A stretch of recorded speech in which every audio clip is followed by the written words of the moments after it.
I have a girl best friend in my bed. Her lips were far softer than I had imagined. The touch of her fingers on my back burned like fire. 6 years of friendship vanished in that moment, leaving only the rawest impulses and desires. Between our kisses, I tried to say something, but her lips silenced me again. Don't talk, she breathed. Just for tonight. I had known Haley for 6 years, from the first meeting at our university club to working in different cities after graduation. We had always maintained that strange relationship called opposite-sex best friends. She loved tagging me on Instagram with my guy bestie, and I would habitually reply with girl bestie. It was a safe bond, safe enough for us to video call late at night to talk about exes, safe enough for her to discuss her period without hesitation, safe enough for me to believe we would never cross the line. Until that night, when the doorbell rang, I was in the kitchen struggling to prepare dinner. Through the peephole, I saw Haley standing outside with a suitcase, her hair slightly messy from a long trip, but her smile just as bright as ever. Surprise, she said as soon as I opened the door, throwing her arms around me in a tight hug, the scent of her shampoo flooding my senses. I told you I'd visit your city, and I keep my word. I took her suitcase, feeling the warmth from the airport crowds still lingering on it. Why didn't you tell me earlier? I could have picked you up. Wanted to surprise you. She slipped off her shoes with practiced ease, bare feet padding across my wooden floor. Wow, your place looks so much bigger than in the videos. Like a curious cat, Haley wandered around my apartment. She opened the fridge and let out an exaggerated gasp. Oh my god, you actually buy groceries now? Back in college your fridge only had beer and expired yogurt. People grow up, I laughed, pulling 2 beers from the fridge and handing her one. Drink something first, dinner will take a while. She tapped the can with her pale blue painted nails. 6 years, she suddenly said. We've known each other that long. Yeah, long enough for you to go from Haley Jr. to Annie Haley, I teased. Watch it, she pretended to hit me, but ended up pinching my cheek instead. But really it's nice we've stayed in touch. Over dinner we talked about everything. She complained about her control freak boss. I grumbled about my landlord raising the rent again. It felt like any other casual best friend hangout. Remember the first time we drank in college? She asked. Her cheeks flushed from alcohol. You passed out after 2 beers, and I had to carry you back to the dorm. That was because I was sick and on medication. Yeah right, you just can't hold your liquor, she smirked, shaking her 3rd beer. Wanna try again tonight? See who drops first. I should have refused. I knew my limits. I knew how alcohol could blur the lines. But looking into her sparkling eyes, I found myself nodding. This time no one's carrying you back, I warned. Please, we're at your place, she said with a sly smile. We drank more. Our talk drifted from college memories to relationships. She told me about a short 3-month romance that ended because he thought she was too independent. He said I didn't need him enough, she scoffed, as if dating means sticking together every second. That's his loss, I heard myself say, my voice lower now from the alcohol. You're an amazing girl. The moment the words left my mouth, I regretted them. Not something a guy best friend should say. But she only paused, then gently clinked her chin against mine. Thanks, she whispered. That's why I like being with you. You never make me feel unwanted. The alcohol took hold. My vision blurred, but my mind raced. I noticed her low-cut t-shirt and the shadow along her collarbone. The way she twirled her hair when speaking. It made my heart pound faster. I'm a bit dizzy, I said, putting down the empty can. I should sleep. Already, she teased. Go ahead, I'll stay up a bit. I staggered to the bedroom, collapsed without even washing up. In the dark, I heard the TV faintly from the living room and Haley's occasional laughter. Knowing she was so close felt strangely intense. I don't know how much time passed, but I sank into a half-dreaming state. The mattress dipped beside me. A warm body slipped under the covers. Haley, I mumbled, not sure if it was real or a dream. She didn't answer, just pressed against my back. I woke up halfway in shock. She was naked. I could feel the softness and heat of her skin, the rise and fall of her chest as she breathed. I'm cold, she murmured, her voice tinged with alcohol and something I couldn't name. Reason told me to get up, go to the couch, or at least put on clothes. But my body betrayed me when I turned and saw her silhouette in the moonlight. All restraint crumbled. What happened next was sudden yet natural. Her lips were softer than I'd imagined. Her fingers burned against my back. 6 years of friendship didn't matter anymore. Only raw desire remained. Between our kisses I tried to speak, but she cut me off again. Don't talk, she panted. Just for tonight. When the morning sun crept through the curtains, I woke alone, her side of the bed empty. Only the creased sheets proved it wasn't a dream. From the living room came the sound of suitcase wheels. I rushed out, pulling pulling on a t-shirt, just in time to see her tying her shoes at the door. "You're leaving?" My voice was rough from sleep. She looked up, eyes flickering. "Yeah, I just remembered I have something to do." The air between us froze. Last night's closeness exposed under the daylight, leaving only suffocating awkwardness. "About last night," I began, but she cut in quickly. "We drank too much. Just a little accident between friends. Don't think too much about it," she said with a forced smile. But her eyes told me it wouldn't be forgotten. As she turned away, I saw the faint red mark on her neck, the one I had left. The door closing sounded like a slap, waking me completely. I stood in the empty living room, breathing in the faint scent of her perfume, realizing some things could never go back. After the door closed, I stood there for 5 whole minutes. Haley's perfume still lingered in the air. That faint mix of citrus and jasmine, once fresh and comforting, now felt like an invisible rope tightening around my throat. I walked mechanically back to the bedroom. The sheets lay in a messy heap in the middle of the bed. A flash of silver caught my eye. Haley's earring was lying by the pillow, a tiny silver star. I recognized it instantly. It was the birthday gift I gave her when she turned 23. The moment I picked it up, last night's memories flooded back like a tide. Her hurried breathing in my ear, the dig of her nails in my back, and the last thing she murmured while curled in my arms. At the time I thought she had said goodnight, but now I wasn't so sure. My phone suddenly buzzed. I lunged for it, but it was only a notification from the food delivery app. No message from Haley. Our chat history still stuck 3 days back. Her asking what fun places my city had, me listing a few spots, ending with a "you're welcome anytime" emoji. When I'd said anytime, I hadn't imagined it would be this kind of welcome. I opened her Instagram. Her latest post was from a day ago, an airport photo captioned, "A trip on a whim." No location tag, no pictures of us, as if she had never even been here. In the shower, the hot water streamed over me, but it couldn't wash away the strange heaviness in my chest. I looked down at the faint scratches on my chest, left by Haley last night. The water stung them slightly, yet the sensation only made me recall the feel of her fingertips. "Damn it," I muttered, turning off the tap and rubbing my face hard. All day I was distracted. I spilled coffee on my keyboard at work, got called on 3 times in a meeting without realizing, even went to the wrong restaurant at lunch. Every time my phone buzzed, my heart jumped, but it was never her. By 8 in the evening, I couldn't hold back anymore. I sent her a message. "Did you get home safely?" The instant I sent it, I regretted it. It seemed too deliberate, like I cared too much. But deleting it would be even guiltier, so I stared at the screen, watching delivered turn into read. 10 whole minutes passed without a reply. That tiny blue, red mark felt like it was mocking me. Then my phone buzzed. "Yeah, unpacking now." 7 flat words. No emojis. Completely unlike her usual style. She was the type to send strings of emojis and drawn-out sounds, sometimes breaking one sentence into 5 messages. I hesitated for a long time, my fingers hovering over the keyboard before retreating. Finally, I just replied, "Okay," and that was the end of it, like a door gently shutting. For the next 3 days, neither of us reached out. I refreshed her Instagram obsessively, but aside from a few work-related shares, she posted nothing. No selfies, no complaints, none of her signature "today's happy and unhappy moments" posts. On the 4th night, I was cooking instant noodles when my phone rang. The video call ringtone. Haley's name on the screen made me nearly spill the pot. When I answered, her face filled the screen. The background looked like her bedroom. She seemed a bit tired, faint shadows under her eyes, but she still smiled at me. "What are you doing?" she asked softly. "Cooking noodles," I said, turning the camera to the bubbling pot. "You?" "Just showered." She casually rubbed at her damp hair. She was wearing a loose t-shirt. I recognized it. It was the matching shirt we bought together last year. We talked about nothing important, weather, work, gossip, about mutual friends, both of us avoiding that night, like ignoring the elephant in the room. But the more we avoided it, the more I felt the tension quietly stretching between us. "Oh right," she suddenly said. "Did I leave one of my earrings at your place?" The little star 1 foot. "Yeah," I said, going to the bedroom and taking it from the drawer, holding it up to the camera. "Want me to mail it to you?" "No hurry," she bit her lip. "I can get it next time we meet." Next time we meet. Those 4 words made my pulse quicken. When, where? Would it feel natural like before, or even more awkward? "Sure," I said, trying to keep my voice steady. "When will?" "This weekend I'm going to New York for work," she cut in. "I'll have a 6-hour layover in your city on the way, if you're free." "Of course," I answered too quickly, nearly over her words. "I can pick you up at the airport or—" "No need," she smiled. "I just want to grab the earring and see you." That "see you" made my throat tighten. She lowered her head slightly, her lashes casting shadows on her cheeks, but her lips curved in the faintest smile. I noticed the neckline of her shirt was a bit loose, revealing a glimpse of collarbone, and there was still a faint red mark there. Was that my bite mark? The thought sent heat rushing through me. We chatted a bit more before saying goodnight. After hanging up, I lay on my bed staring at the ceiling, replaying every detail from the video call. The outline of her figure under the shirt as she dried her hair, the way she unconsciously bit her lip when talking, and the flicker in her eyes when she mentioned, "Next time we meet." Weekend. 3 days left. I rolled over and buried my face in the pillow. It still seemed to hold the scent of Haley's shampoo. The next day on my way to work,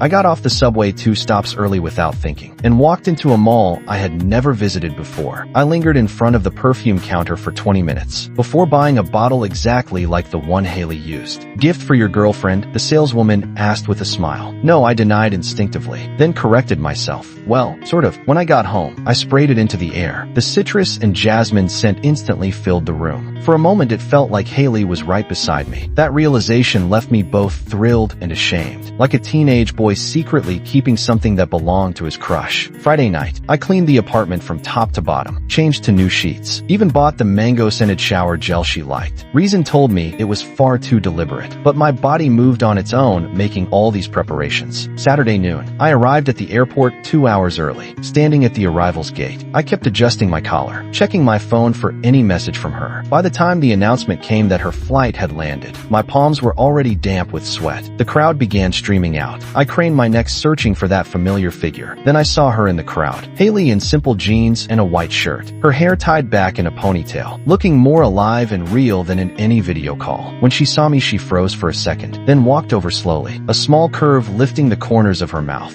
"Hi," she said, stopping just 1 step away. "Have you been waiting long?" "Just got here," I lied, taking the small suitcase from her hand. "Hungry? Want to grab something to eat first?" She nodded, and we walked side by side toward the airport restaurant. Her arm occasionally brushed mine as we walked, each touch sending a faint current through me. After we sat down, I noticed she was wearing earrings, but not a matching pair. A small moon on the left, nothing on the right. "Your earring," I said. "Yeah." She touched her right ear. "Feels like something's missing. Not used to it." I took the little star earring from my pocket and handed it to her. Our fingers brushed for a brief moment. She quickly pulled her hand back, a faint red creeping onto her ears. "Thanks," she said softly, lowering her head to put it on, then looking up at me with a smile. "Now it's complete." The sunlight through the restaurant window fell across her face. I noticed her lashes looked faintly brown in the light, and her eyes held tiny flecks of gold. In 6 years I had seen her in so many ways, yet this moment stirred a strange new feeling in me. So she stirred the coffee in front of her. That night, my heart started pounding. I almost dropped my cup. Was it finally time to face it? "We drank too much," I said quickly. "It was just an accident. Don't think too much about it." The moment the words left my mouth, I regretted them. Haley's expression froze for a second, then returned to normal. "Yeah," she agreed softly. "An accident, but under the table." Her toes brushed lightly against my leg, a small touch that was the opposite of what her words claimed. When I looked up, she was biting her straw, her eyes fixed on mine, with a hint of challenging expectation. I suddenly understood. She wanted me to deny it. She wanted me to say it wasn't an accident. She wanted me to admit that night meant more to me, and I should have said it, because as I looked at Haley, this girl I had known for 6 years, so familiar she felt like another version of myself, I realized that night had never been an accident. It was simply a fate. 6 years late, Haley's flight would begin boarding in 2 hours. I was startled to realize how much time had passed. Her coffee cup had long been empty. The foam at the bottom looked like a small, withered flower. "We should go," she said, yet made no move to stand. I nodded, reached for the bill, but accidentally knocked over the salt shaker. White grains spilled across the table like a miniature avalanche. Nervous, Haley raised an eyebrow, a faintly teasing smile tugging at her lips. It was the first time today she'd worn that familiar expression, the one I'd known for 6 years. "Airports are too noisy," I muttered weakly, tracing meaningless circles on the table. She suddenly placed her warm palm over the back of my hand. "Stop drawing," she said softly. "You're going to wear a hole in the table." The touch froze me. Her hand was smaller than I expected, fingers carrying a faint coconut scent from hand cream. We stayed like that for several seconds, until a waiter passed by, and she pulled away as if waking from a dream. "Want to walk around?" she suggested once we left the restaurant. "We still have time anyway." So we wandered aimlessly through the airport, passing luxury boutiques and souvenir shops. Haley stopped at a perfume store, sprayed a tester strip. "Smell this." She held it to my nose, leaning closer than she had to. I caught the warmth of amber and cedar. "It suits you," I said. Really, her eyes lit up. "I've been wanting to change perfumes, but was afraid it wouldn't fit me." "It won't," I blurted out. "You suit any scent." The moment I said it, I regretted it. It sounded too much like flirting. But Haley only pressed her lips into a small smile and bought the bottle. When she took the neatly wrapped box from the clerk, I noticed a faint ring mark on her finger, a trace from her last relationship. "Your ex's ring?" I couldn't help asking. She paused, looked down at her hand. "Should have taken it off long ago," she said quietly. "Just got used to it being there." We kept walking, passing a massive floor-to-ceiling mirror. I caught our reflection. She was right at my shoulder height, our steps matching perfectly, like a real couple. The sight made my heart skip. "What are you looking at?" She noticed my gaze. "Nothing," I looked away. "It's just that we look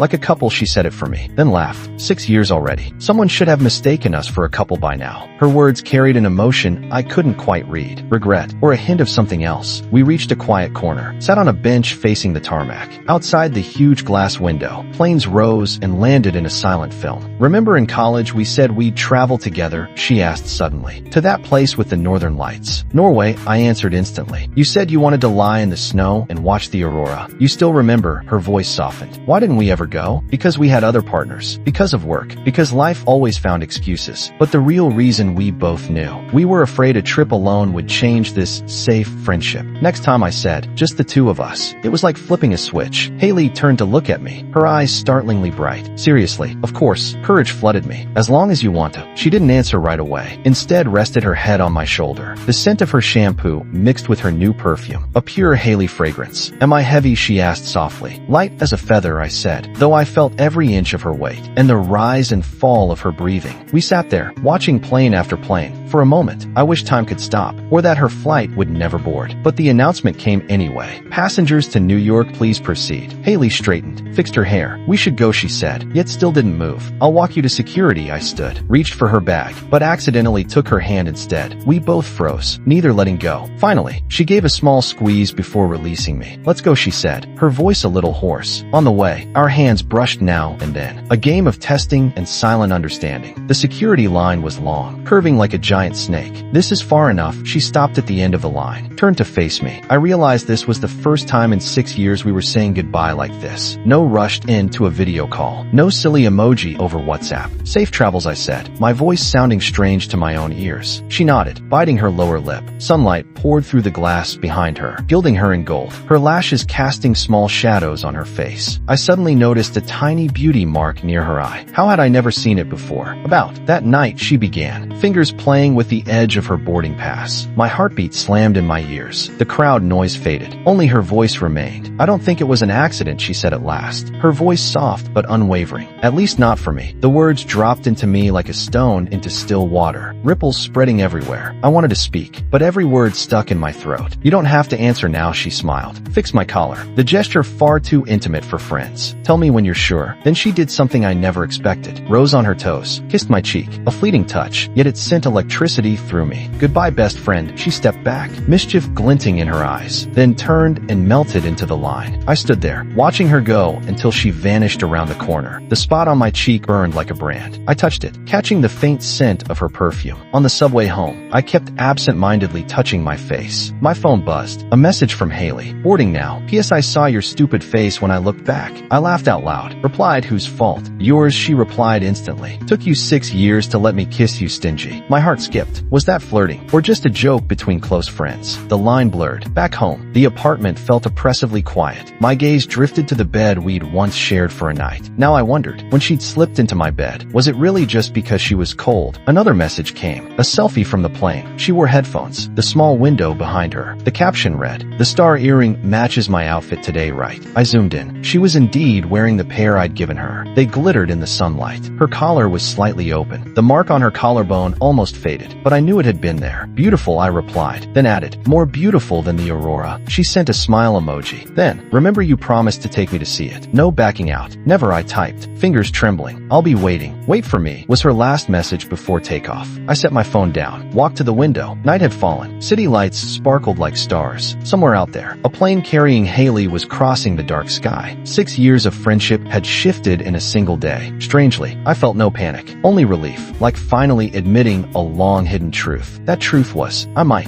I definitely had already fallen in love with my best friend. On the third day after Haley left, my apartment still carried the scent of her new perfume. Like an addict, I kept the tester strip she had used when trying it on the nightstand. And every night before sleeping, I would take a breath of it. My phone lit up. A message from her. "It's raining in New York. I'm stuck in the hotel. The attached photo showed her in a white hotel bathrobe, hair half wet, barefoot on the carpet. Behind her, rain and mist blurred the window view. Droplets clinging to the glass made everything hazy. "No umbrella," I replied. My fingers hovered on the screen for a moment, then foolishly added, "The bathrobe suits you. Hotel's gift," she answered quickly, then sent another. "Want to hear the rain?" Before I could reply, an audio message popped up. I tapped it. First came the soft patter of rain, then Haley's gentle breathing, so close it felt like she was right beside my ear. The clip was only 10 seconds, but I played it 3 times. "Hear it?" she asked. "Yes," I typed, deleted it, and finally sent a voice message. "I hear it, and you're breathing too." The moment I sent it, I regretted it. Too ambiguous. But Haley only replied with a smile emoji, then said, "Your voice sounds strange through the phone." "Strange? Yeah, like you and not you," she paused. "More? Sexy." My fingers hovered over the screen, not knowing how to respond. Our conversation was sliding towards some unknown territory. Dangerous, yet exhilarating. Late at night, I lay in bed, unable to sleep. My phone suddenly buzzed. Haley's video call request. I fumbled to answer. Her blurry figure appeared. She seemed to be in bed too. Only a small night lamp lit the room. "Can't sleep," she whispered, her voice hoarse with drowsiness. "Wanted to hear your voice." "Me too," I admitted, propping the phone on my pillow so she felt like she was lying beside me. We stayed silent for a while, only looking at each other through the screen. Her face in the dim light was especially soft. Shadows of her lashes trembled gently with her breathing. "During the meeting today, I zoned out," she suddenly said. "Thought about that time in college, when you helped me fix my PPT until 3 in the morning. You almost failed that time, and you brought coffee and donuts to the library. Stayed up all night studying with me." She smiled, her eyes curling like crescents. "Remember, you gave me your jacket and said you weren't cold, but you caught a cold the next day." I remembered her faint fragrance when she wore my jacket, the feel of her hair brushing my neck when she leaned on my shoulder, and how much I wish time could stop there. "Did you like me back then?" The words slipped out before I could stop them. Too direct, might scare her away, but Haley didn't hang up, and didn't laugh at me. She just looked quietly at the screen, her lips gently pressed together. "What about you?" she asked instead. "You answer first." My heart pounded so hard it might burst. Maybe I said cautiously, "But back then I thought we could only be friends. Because of the opposite sex best friend rule. Because I was afraid to lose you." That sentence was like a key, unlocking a box long sealed. Haley's gaze changed, deeper, more exposed. "Idiot," she said softly, her voice impossibly tender. "How much time have we wasted?" We stared at each other across the screen, neither speaking. Her breathing through the speaker slowly matched mine. In that moment, the 600 kilometers between us felt non-existent. "I want to see you," I blurted. "Me too," she replied quickly, then half buried her face in her pillow like she was shy, only her eyes visible. "I'm coming back tomorrow. I'll pick you up." "No," she shook her head. "This time I want to go straight to your place." That hint tightened my throat. I thought of the last time she was at my place, of her bare skin against my back, of her breath in my ear. "Okay," was all I could say. "I have a question," she said suddenly, her fingers idly twisting her earphone cord. "That night, do you regret it?" "No," I answered without hesitation. "What about you?" "If I regretted it, I wouldn't be here now," she smiled, then gave a small yawn. "Sleepy? Go to sleep," I whispered. "I'm right here. Don't hang up," she murmured drowsily, adjusting her position, placing the phone beside her pillow. I could only see part of her side face and her loose hair. "Just stay with me like this." Her breathing slowly became even and deep. I watched her sleeping face on the screen. A warmth and contentment I had never felt filled my chest. Only after making sure she was asleep, I whispered, "Good night, Haley. I love you." The words felt especially clear in the dark, almost tangible. I thought she couldn't hear, but her lips curved faintly in her sleep, and she mumbled something, then burrowed deeper into the pillow. I didn't dare ask what she had heard. I just let the call stay connected, falling asleep to her soft breathing. For the first time in 6 years, we shared a bed, though 1,000 miles apart. The next morning, I was woken by my ringtone. The video call had ended. It was Haley calling. "Morning," she said brightly, sounding nothing like the drowsy girl from last night. "I have a surprise for you." "What surprise?" "I changed my flight. I'll be there this afternoon." Her voice dropped a little. "The meeting ended early. I didn't tell anyone. Only you." That small secret warmed my heart. "What time?" "I'll pick you up." "No need. Remember, I said I'd go straight to your place," she laughed. "Leave the key under the doormat. I'll let myself in. You just come home after work." The arrangement carried obvious hints. My thoughts drifted to countless possibilities. "You sure?"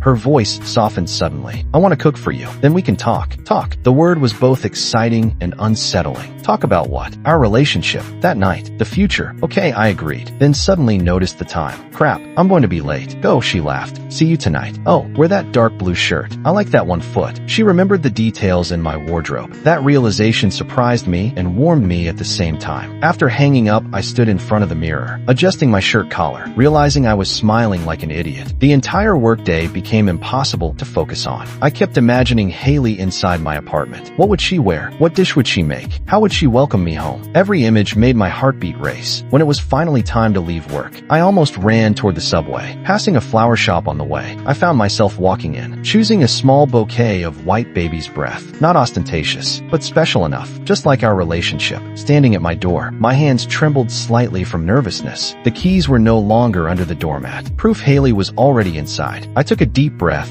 and pushed the door open. A rush of fragrance greeted me. Not perfume, but the smell of food. On the dining table were a few simple homemade dishes, 2 wine glasses, and a bottle of red. From the kitchen came the sound of humming and running water. I walked quietly over, seeing Haley standing with her back to me at the sink, washing vegetables. She was wearing my old t-shirt from the university marathon we ran together, the hem falling to mid-thigh, her long legs bare, her hair tied in a casual ponytail, loose strands falling by her neck, swaying gently with her movements. The moment felt so perfect, I almost didn't dare breathe, afraid of shattering the dream. "How long have you been watching?" she asked suddenly, without turning around, her voice laced with amusement. "Just got back." I stepped closer, placing the flowers on the counter. "For you." She turned, her eyes lighting up at the sight. "Baby's breath," she said softly, as our fingers brushed when she took them. "How did you know I like these?" "You said so in college." I watched her place them in a glass. "Said they were like pieces of stardust." "You actually remembered." She lowered her head to smell them, then looked at me with a gaze so soft it almost melted me. "Thank you." We stood less than half a meter apart. I could smell the mix of cooking and her perfume. See the tiny beads of sweat along her collarbone. Feel the tangible tension in the air. "Dinner's not ready yet," she said quietly, without looking away. "Do you want to take a shower first?" It sounded like an invitation. I nodded, forcing myself to step back. "Okay." On the way to the bathroom, I noticed the bedroom door half open, something lying on the bed. Curiosity pushed me to push the door wider. A set of black lace lingerie lay there, as delicate as artwork. "That's my new outfit." Haley's voice came from behind. I turned to see her leaning against the doorframe, cheeks tinged with red. "Wanted to see if it suits me." The word struck me like a match to gasoline, burning away all restraint. In 2 strides, I was in front of her, taking her face in my hands and kissing her. This kiss was nothing like the drunken one before. It was clear-headed, deliberate, charged with 6 years of suppressed emotion. She froze in surprise for a second, then responded quickly, her fingers clutching my shirt. When we finally pulled apart, we were both breathless. "I don't think we need to wait until after dinner," she said, her eyes shining. "I already know what I want to talk about." "What?" I asked softly, my fingers tracing her cheek.